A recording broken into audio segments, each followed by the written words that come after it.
Hi, this is Randy Finney with Right Side of the Chart, and this is a late session update for Friday, August 27th, 2026. It is 2:59 p.m. Eastern Time, so we have about 1 hour left in the trading day. I promised to get one out to you. Hopefully this comes out before the close. Let me try to talk fast, go through this quick. But I just want to reiterate, we have what I call the post-NVIDIA noise or post-earnings noise. And what I mean by that is it takes usually a few days for a stock in the market to kind of digest everything.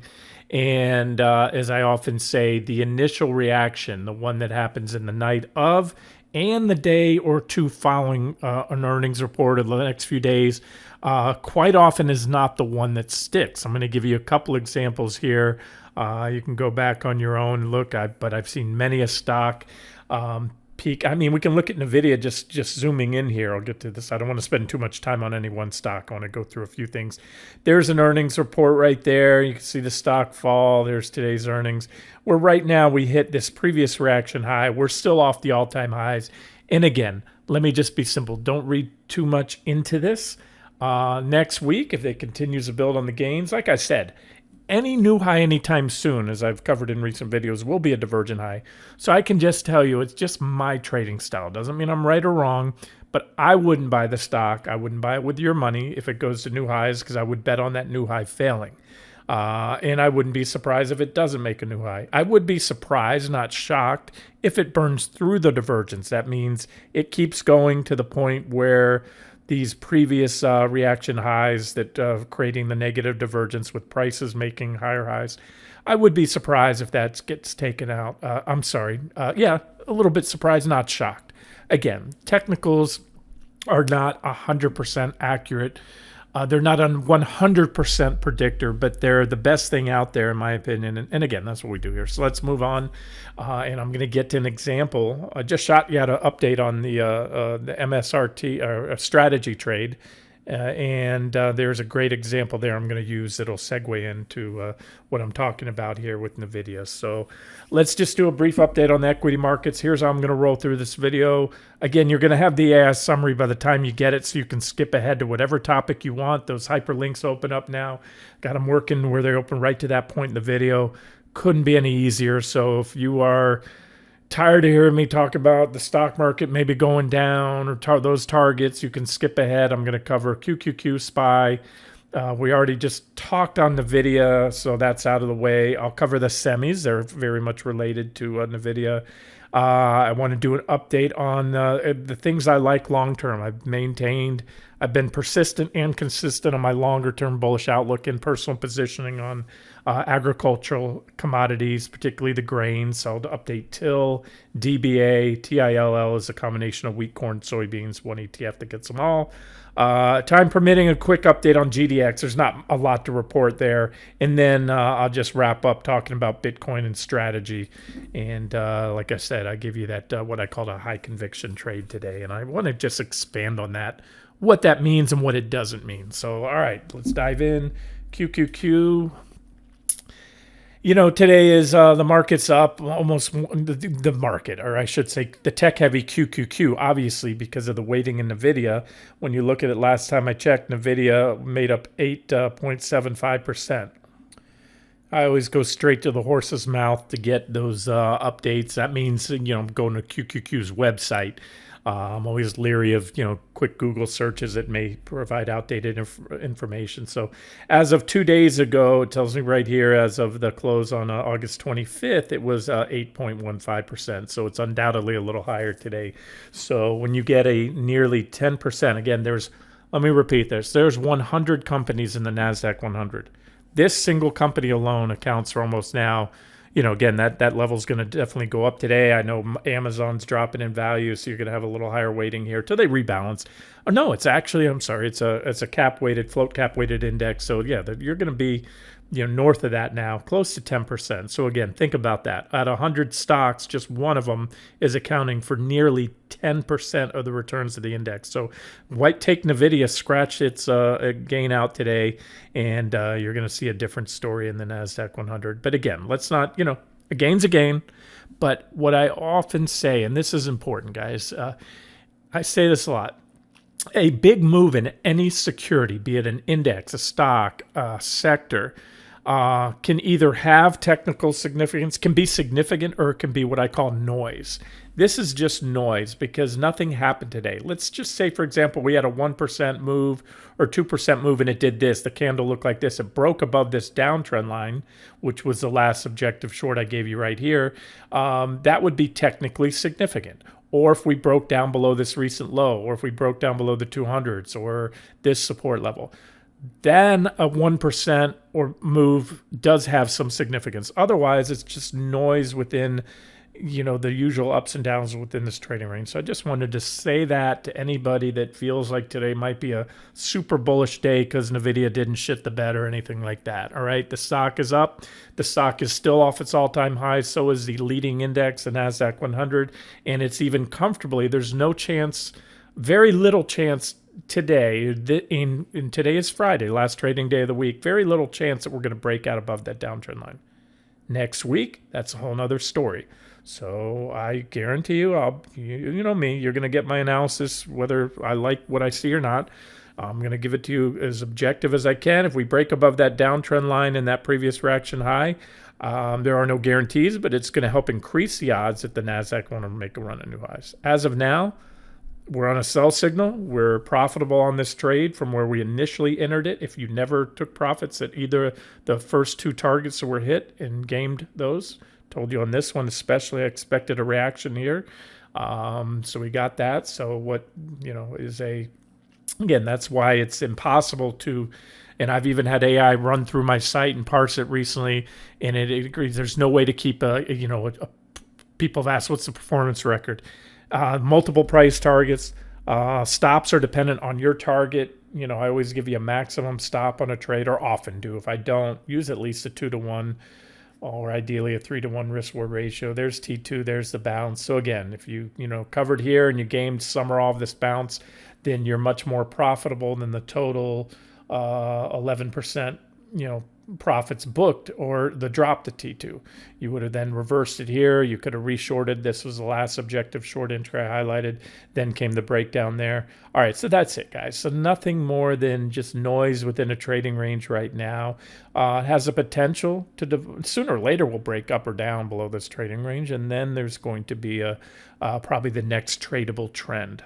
Again, if it breaks to the upside, it'll still be a divergent high. So my thoughts are that's not really going to, chances are that'll be a failed breakout. So we'll see. Let's not get too far ahead. I just want to right now kind of tell you the state of the markets, the state of all this stuff. The S&P 500 still below the breakdown on the wedge. I'll give it some points for taking back this BOD support. That was the first sell signal there. Then I wanted to see that level go. But you can see this is a gap right here. 2 times already we've gotten rejected at this gap. That's the top, that yellow line at about 772.36. We had a gap right here. Gap was backfilled and we had a rejection, and it was backfilled, or that level now has become even better resistance because of this additional reaction point, and so far rejected. Again, going sideways, so I'm not going to really chalk it up to being very bullish or very bearish or either one. At this point now, for the bearish case in the market, you want to see those recent lows get taken out. And obviously the bulls want to see the previous highs get taken out, a new all-time high in SPY.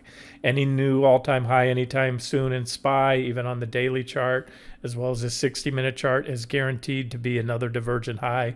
That doesn't guarantee it'll fail, but in my book, it increases the odds sharply it will fail. Just like this was breakout to new highs and it failed, was a divergent high. So is this one so far. We fell back down. But we really, guys, we need to take, to get my next and final near-term swing targets on QQQ hit. We're going to need to take out the bottom of these trading ranges there. That's it. Hard stop. If you're frustrated because you're only trading the indexes and you're not actively, able to game the ins and outs, that's the nature of a trading range. Recognize it for what it is. And again, we have plenty other fish to fry on the site. QQQ, I spent a lot of time talking about it, but it is one of only many trades. So there we are. There's your update on the markets, which isn't really a whole lot of anything. Semiconductors, a bit muted, in my opinion. Of course, you're going to get sympathy buying, and of course, you're going to get that big weighting NVIDIA has.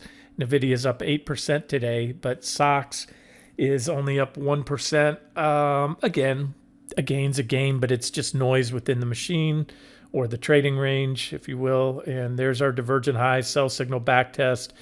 First target hit, second target hit, bounced as expected. And ideally, to increase the odds, we're going to hit T3. Let's keep that reaction high not being violated. If violated, we take it out. It's going to increase the odds. We're going to go higher. So all I can tell you right now, definitively, we're right back. T1 was all the way back here. It was the first target. It was support 533.12, and that's about what we hit today. So we've gone through it a few times, so it's not super duper solid resistance, but it is resistance. And that little yellow line right there you see on my chart, that's the 50-day exponential moving average. Unless you're going in a sideways range, you'll move through it, but in a bull or bear trend, it acts as support when above it and on pullbacks to it. And then once you take it out, it tends to act as resistance. We had a brief recovery here. Again, things are moving sideways, so those trend indicators like that don't work as well. Same with my PPO signal line. We've been dancing on it, but we did cross below, and we have not definitively crossed back above. So nothing has changed on my outlook or expectation of where the semis are going to go. And the fact that NVIDIA is popping post-earnings, well, let me knock the other ones off, and then we'll get to strategy, and I'll show you what I tried to convey to you in that very long-winded post I got out to you today on the update on strategy, the new short entry or add-on, depending on how you're trading it. Before we go there, let me just update you guys on the grains. Are running hard. This has multiple implications. Number one, it's putting some money in our pockets for those of you. It's taken a while. I've been calling a bottom on wheat. Wheat was kind of my go-to proxy. Wheat, corn, soybeans, they all tend to move together roughly. And let me do this for new subs. Okay, in the world of commodities, particularly agricultural commodities, I'll cover more frequently because it's on the charting platform. I like the one with the black backgrounds for the video. It's easy to annotate those charts and move along. I use a lot of charting platforms. This is one of them. This is stockcharts.com. And this is the actual wheat, the spot price of wheat and CME, what the futures are going to track. There is no ETF, or there isn't an ETF for wheat or corn or soybeans. You might say, of course there is, Randy. It's WEAT. No, that's an ETN. A lot of the agricultural and even the energy commodities, they usually have ETNs, which are, I don't want to get in the weeds explaining the nuances, but it's basically an IOU note from a bank. They can, if there's problems with the issuer, they can go bust. Where ETFs are actually holding the security, like GLD is an ETF. It holds gold. Whereas the WEAT holds derivatives, and so they could be futures contracts and other things like that. And what I'm getting at, it doesn't do a perfect job of tracking the actual price. I personally, in most accounts, I'll trade futures. Some I do use the ETNs and ETFs, and I do have TIL across some other accounts, family accounts that use in retirement accounts. But this is the chart I've been talking about forever and a day, and these are old annotations. I've been trading wheat on right side of the chart for a long time. It trades very well. I've kind of identified in the past. It tends, just like silver did recently. Every now and then she likes to go parabolic. And whatever the reason, you're going to say, oh, that's because Russia invaded Ukraine. It doesn't matter. The charts price in before things even happen what's going to happen. It hit a long-term bottom. You can go back, archive everything on this site. Not in each and every one of these, maybe, but in most of these, we're either long or short. I like to look for those divergent highs and lows. So back here, I really started harping on all the way back here. We're coming down to this long-term trend line. I haven't touched it, moved it in years. It's a multi-decade trend line. You can see to the left of the chart, it comes off the 2000. That's the dot-com bubble bursting right there. And this is when wheat started that new, very super well-defined long-term uptrend line. And so I've been persistent and consistently bullish on it. It's just taken a while. We hit the level there. We bounced a few times. We've hit the shorter term targets on the 60-minute charts. and I've stayed on it. I don't update it every day because this is a weekly chart. It's long term. It takes a while for these things to develop, but finally, and then I gave you a trigger would come when we broke above the wedge, and that happened. You can see wheat starting to rock and roll. So let me try to measure it for you. So again, this is a case of, it's a long-term trade. I've always, again, been clear to maintain that. I've had short-term targets on the 60-minute charts, but I've also referred to it as for me, a long-term position, and also a believer that we're in a new, early stages of a new secular bull market in both commodities and interest rates, i.e. an inflationary market. And so things like commodities are going to go up if that's the case. So far, it has been the case. And that is, what is that gain right there? That is let's try it again. Let's see if I can grab it here. Oh, there it is. It's at the far left of the chart. We're up 50% right now, 48 and a quarter. If you look all the way to the left margin where that horizontal line goes across off that divergent low. So just a beautiful setup. And that's a case of, just sticking with something that as long as the charts remain constructive. Where would I have thrown in the towel? Well, if we went down here and we burned out through the divergences and we took out my long-term trend line, but instead we finally started rallying off it. So, all right, enough on that. Till in recent updates, as was including just a couple weeks ago, pointed out we were just pushing against that $19 level right there. Till, again, is a combination of wheat, corn, sugar, and soybeans, about equal portions each. One of the members here pointed that one out to me. I used to trade JJG, had corn, wheat, and soybeans equal weights, but they discontinued that. There was an ETN. This one's an actual ETF, it says here, so no K1. That's a big benefit too. For those of you that have traded ETNs, you know what I'm talking about. So boom, there was a breakout. Highlighted it that morning. I think it was on one of the weekly updates, and then boom, we ripped. And we're ripping now. It's been 8%, which is, it's commodities. And the thing about that, when I say 8% is not a stellar gain. First of all, we've been in it before. I've been highlighting it for months now. But remember, these are commodities. Guess what doesn't happen with wheat? You don't get a sudden bankruptcy filing that comes out of the blue, or a share price, an announcement that they're going to offer a secondary offering, which liquidates shares and causes the price to go, or I'm sorry, dilutes the word I'm looking for, the shares, because they issued more shares. So then each dollar they earn, or the earnings, are spread among more shares. Companies do that when they're not in great financial shape or to raise capital. What else do we have? Biotechs. Biotechs are notorious for issuing, everything's going well, stock's ripping, it's looking good, you're profitable, and all of a sudden they announce that you're pulling a clinical trial in phase 2 because people are dropping dead on the drug. And they were banking on that, and the whole market was expecting that. And your stock drops 50% in a day. Your stop loss did squat, didn't do anything because it blew right past your stops. And so what I'm getting at here is, the thing about wheat, corn, soybeans, they don't do those things. They can go down. There are certain, events, sometimes geopolitical events. Russia invading Ukraine was a good example, a couple of years ago. Crop problems, weather issues, but overall, they're relatively more stable is what I'm trying to get at. It's not as conservative as trading treasury bonds, but you don't have those risks, and you don't have earnings to navigate to as well and stuff like that. So let's move on. Either way, again, this chart can't reflect the long-term targets because it hasn't been trading long enough. That's why you don't have targets here. And I've also maintained, well, you can see, we'll go back to my wheat. Let me just go back to wheat real quick. We're coming up on that first target I gave you a while back, a year ago, maybe even T1 right here. That's the first resistance level. So, yeah, that's it. And let me see if this is, what do I have on wheat right now? Bear with me here, guys. 1 second. Okay, I've got her around 758 right now in the ZW. That's the wheat futures contract. Because I believe, if I'm not mistaken, this one's an end-of-day chart. That means they won't populate it till after the close. So we're about there, and probably not a good time, not a bad time. I'm sorry to let's just go to wheat because I know some of you might be in this one.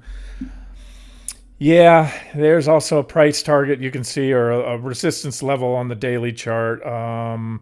The thing about it, I remain longer term bullish. The thing about taking profits sometimes, and when wheat wants to run, she can really run. So it's up to you whether you want to book some partial pull profits. Again, everybody listen to my voice. If you follow me for a while, you probably have different entry points on this. We've traded on the 60-minute chart for a while now. We even have to go back to two hour. Let's see where my boards are. We've had multiple targets, and it's been a while. Actually, this chart's not updated. I have different boards. I have to find them.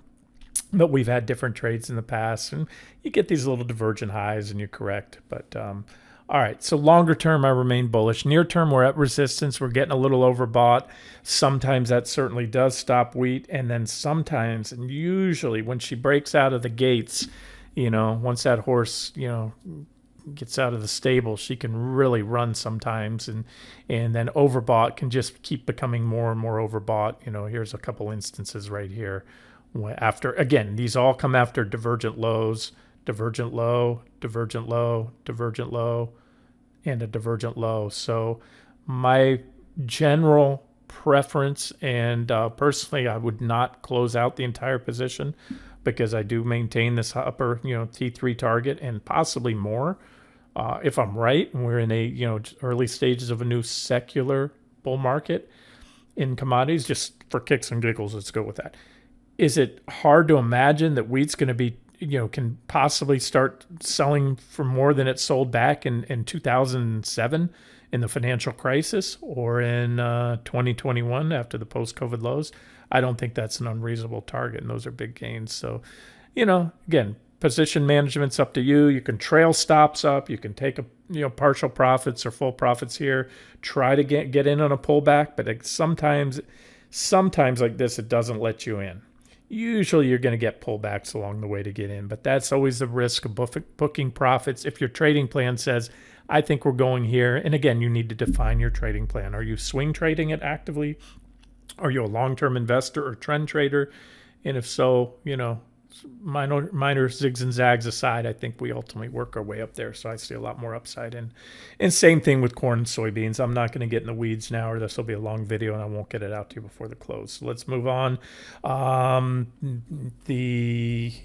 just rifle through them so you can see how they move together. Corn's the ETN, CORN, starting to rip, coming up. We've already hit this first target several times before in the past, is what I'm talking about. These little divergent lows, and then one time we're going to break through here, and it's probably going to want to rip up to these higher targets. But we are coming up to that T1 level that's capped it before. Again, this doesn't do a perfect job of showing how the chart really looks. You have to look at corn futures. Same thing with soybeans, SOYB. T6 is now hit. So these have all been, trades on the site for a while. And, that was the final near-term target on this daily chart. But again, I see over time, much higher targets. And then the one I wanted to show you too, if you want to spread it out even more, is DBA. This has also been a core position I've had for the last couple of years. Portfolios, long-term accounts, is DBA, which is just everything: coffee, cocoa, corn, live cattle, soybeans, sugar, lean hogs, wheat, both hard red winter wheat, COBT futures, which I just showed you, feeder cattle, cotton. You got it all in there. And so that's just a kind of a diversified play, especially if you don't want to try to jump in and out of which one's going to correct, and you just want to have some exposure to ag commodities. Me, I'm big on diversification, asset allocation as well. All right, moving on to let's get to Bitcoin. All right, let's start with futures. Then we'll look at the spot Bitcoin ETFs. Then I'll get to strategy, and then we'll wrap this up. So,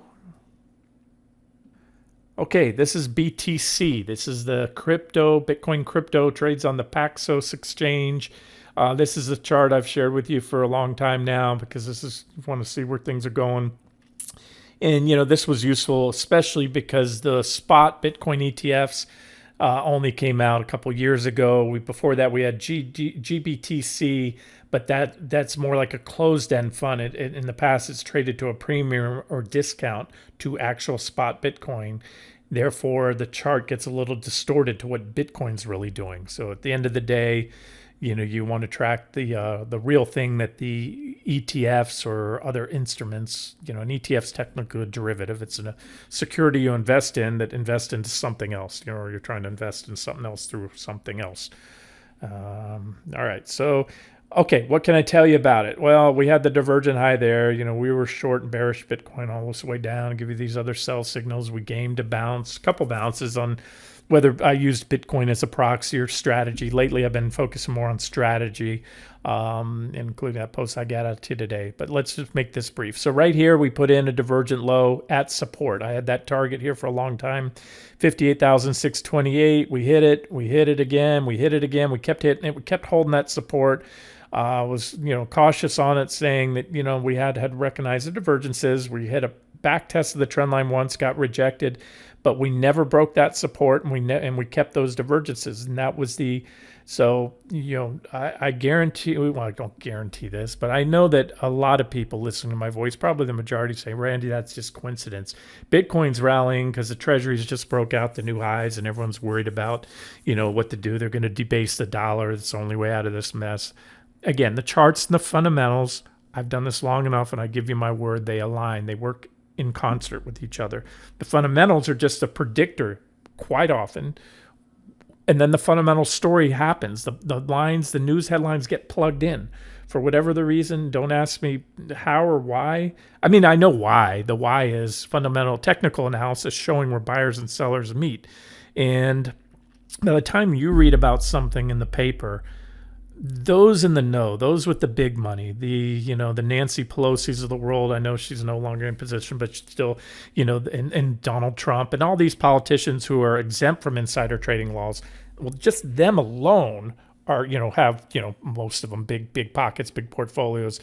But it goes a whole nother level. Remember, there's legal insider trading, which is rampant. I know those in, Congress are excused from it, and they're trying to get rid of that. And of course, they're not going to put the president in jail for all he's doing. But there is legal insider trading as well. And that is, insiders are, CEOs and executives of a company. They can trade. They can't act on non-public information. That's illegal. That's insider trading.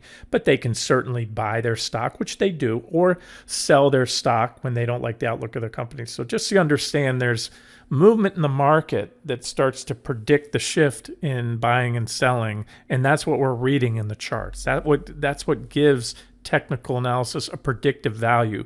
And then the news that you read about tomorrow in the Wall Street Journal, it's been acted on probably by the majority. By the time you read about something, it's usually fully, if not already, or mostly priced in. Not always, guys. There are exceptions to that rule. I understand, some kind of out of the blue news event. But again, for the most part, again, by the time you read about a headline, those in the know have acted on it. Before we, invaded and started attacking Iran, those in the circles up in DC knew about it, and they were buying the defense stocks, and they were buying the crude oil, and everything they knew would go up at the right time, and vice versa. So let me get away from that. All right, all I can tell you right now, really nice resistance right here. Again, it's a level I've had on the chart for a long time, 81,203. We were dancing on it here. I was waiting for a breakdown to trigger the next sell signal, which came there. We hit it, and then we hit my lowermost uptrend lines right there. I have two in close proximity. I call that a BOD trend line. I have two in close proximity. We hit it there. We bounced. Where'd we bounce back to? Right there. The same 81,200 resistance level. And that's where we are again.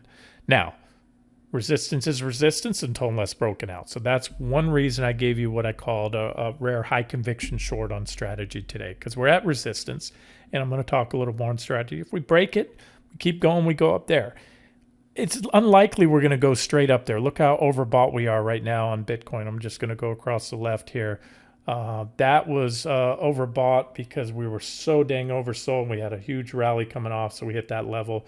We were really overbought right here, and it stopped the rally, and there was a big correction. That was easily a double-digit drop.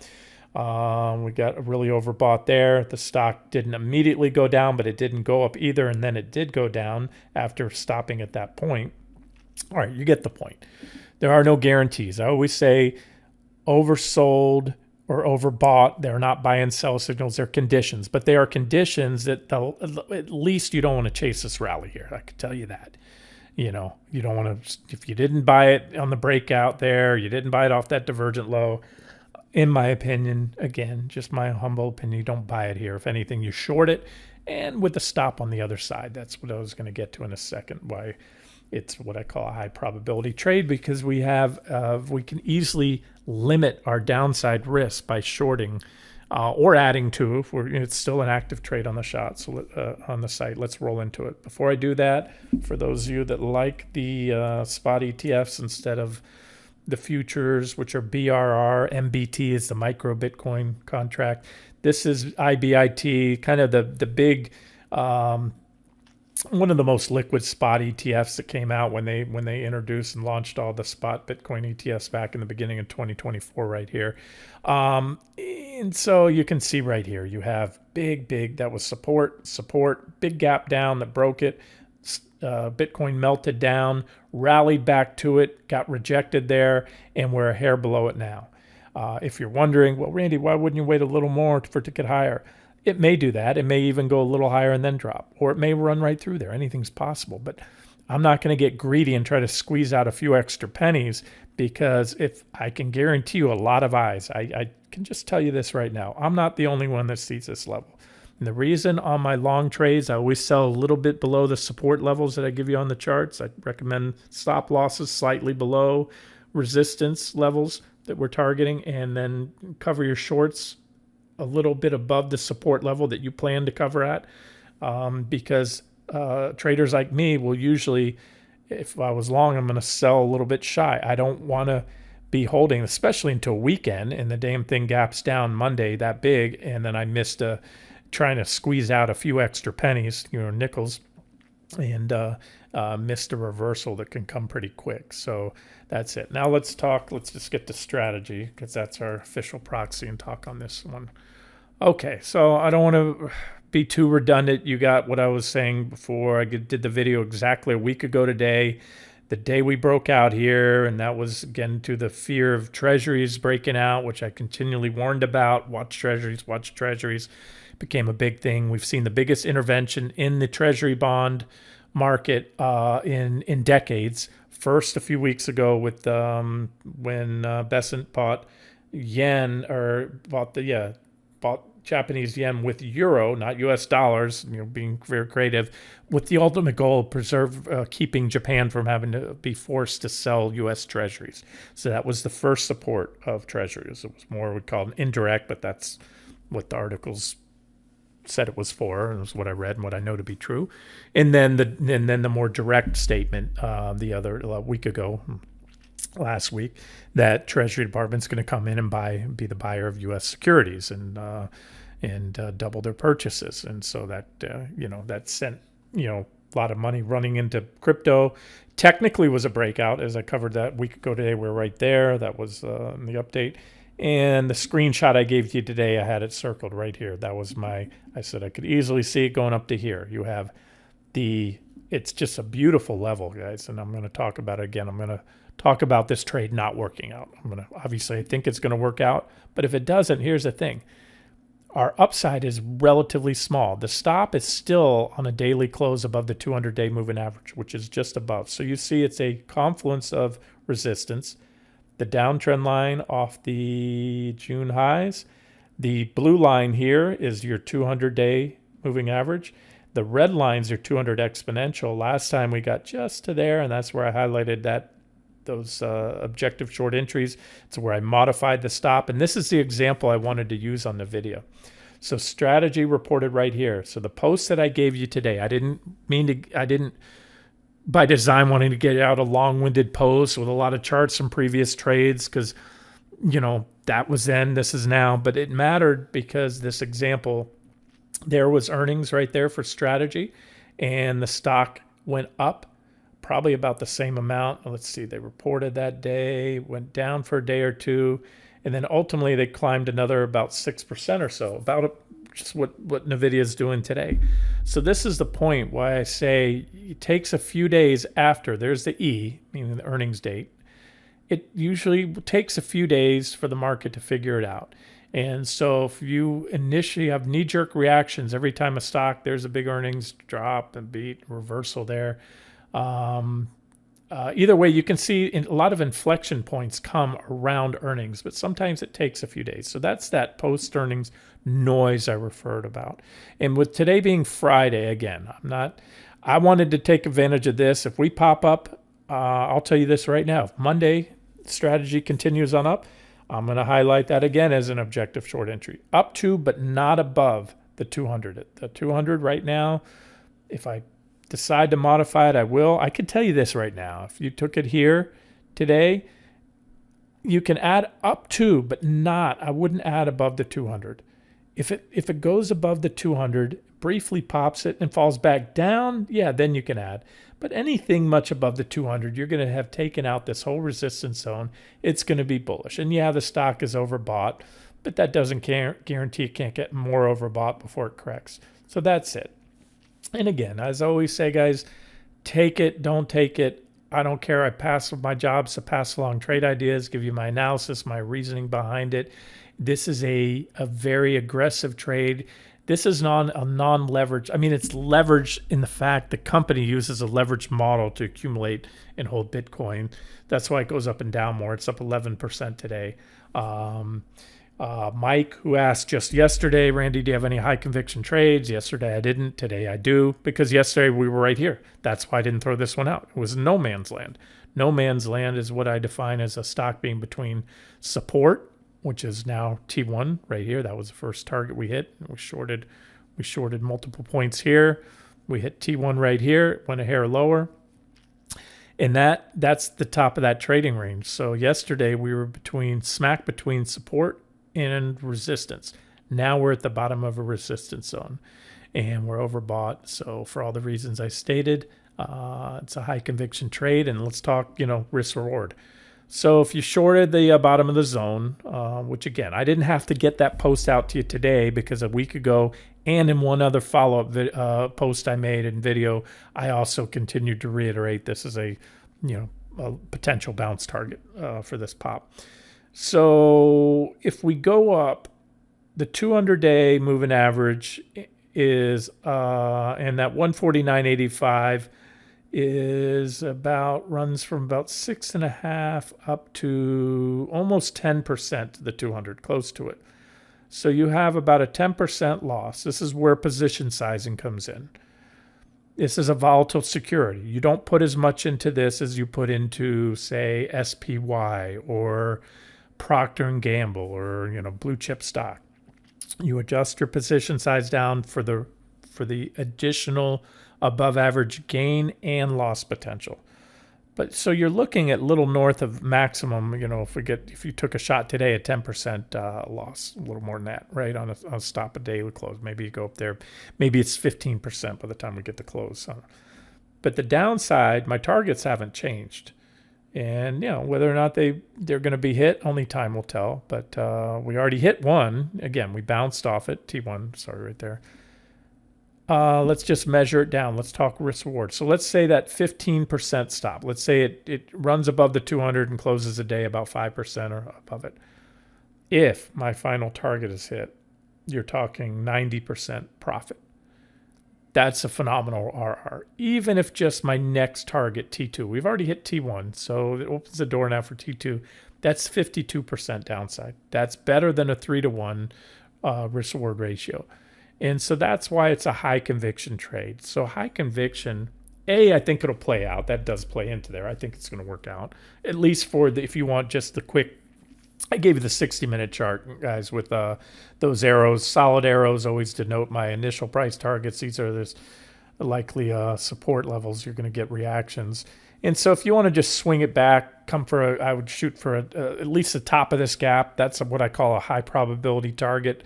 Kind of one of my many made-up terms, HPT, high probability target, is going to give you, if you short it here, I'm going to measure. I need to grab where we are. Bear with me. To the top of that gap is going to be about a 15% drop. So you get in, you make your 15%. You either get out, or if it gets there, let's just for kicks and giggles say that it plays out, right? And we get there. Then what you can do, you can either take profits there, or you can lower your stops. Lower, it depends on how much room. The tighter it is, the more you're locking in, the smaller in givebacks you're going to give if it bounces.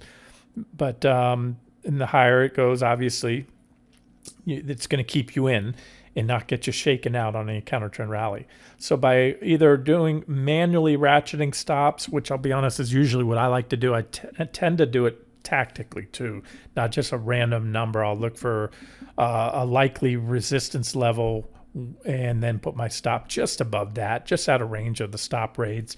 And sometimes I'll even just, if I'm in front of my desk, I won't have it set at the level because I like to wait for a 60 or 120-minute candlestick close. That usually prevents you those little raids that go up, hit it, and then reverse real quick. And that usually, again, if you have the luxury of being in front of the computer, you can do that. But again, by letting it run, then you have the next target would be the bottom of the gap at about 1358. And then you have another gap here, and then the bottom of that trading range we just broke out of. But I'll tell you, if they wipe this pop out, it's going to be pretty darn bearish. You see the volume. A lot of people jumped into Bitcoin here. A lot of people. That's big volume right there. So to see a full wipeout of this post-breakout run, probably going to take us down through there and start the next downtrend in Bitcoin. In strategy, of course. And again, turn off all the lines for a second, tune out all the noise, forget about the big runs. Oh my God, Randy, this thing, are you kidding? This thing went up 50% in a week or two. Put everything in perspective. This is Bitcoin. This is strategy. This is what it does. These are the trends. That was the uptrend. Unarguable uptrend, higher lows and higher highs. And since then, it's been in a downtrend, lower lows and lower highs. If we get rejected here, that's going to continue. That's a bull market. This is a bear market. What do I do in bear markets? I short rallies back to resistance unless there's enough technical evidence or I believe that there's a good chance the trend is over. I don't see enough in this chart to tell me that the bear market is over. In fact, I see nothing more than a bear market rally. I even showed you you might not have been able to make it out. I'll turn off all the lines here. And we'll go to a clean board. We're exactly at the 50% Fibonacci retracement. Like I said in the post, you might not be able to see my lines because they overlap. So you just measure off that high to low. Look at that. Perfect. And a lot of traders trade exclusively off fibs. It's one of many things I incorporate into my trading. It's not the be-all, end-all for me. But it helps gauge, typical counter trend rallies will go anywhere, if that's what this is, anywhere from the 38, 50, 61. Sometimes there's a 78, 2 fib, I think it is up there, and a 23.6. Sometimes you get those little ones. I like these. These are the ones. And so this is a typical counter trend bounced range, and we're right in the middle of it. So again, I'm trying to put things in perspective, despite what some new to trading might say off the recent low, 73% rally. You're saying, oh my God, what do you mean? Bear market rally. That's a bull market. No, it's not. Everything's relative again to the scope of the move of that particular security. So this is nothing more at this point in time than a counter trend bounce because the trends, the moves in this security are so large. And part of that is because it's tracking one of the most volatile instruments out there, Bitcoin.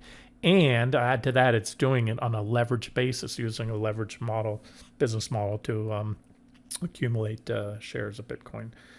All right, that's it. Let me wrap it up here. And there's a very small chance I'm going to have it out to you before the close, but I'm going to do my best. I doubt it. I have to run but I've gotten a lot more efficient at that, generating the audio transcripts. So the AI models, they need that to accurately parse my videos. And thank you to some of you guys, members of the site that have steered me to now using a local model, which means it processes on my computer instead of in the cloud, AI transcriptions, and it's just awesome. So thank you again for that, guys. I'm going to continue to make improvements to the site, and I'm welcome to any suggestions that you guys have.